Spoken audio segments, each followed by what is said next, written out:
શું વેચવા આયા? વાસણ વાળા નવું ચાલુ કર્યું? મોટા મોટા તો કઈ થાળી એટલે આ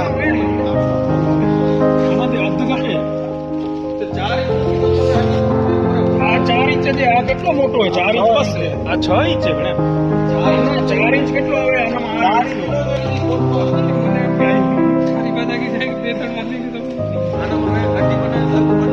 ขาย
ખીચડી ખાતા હોય ને આમ વાળેલી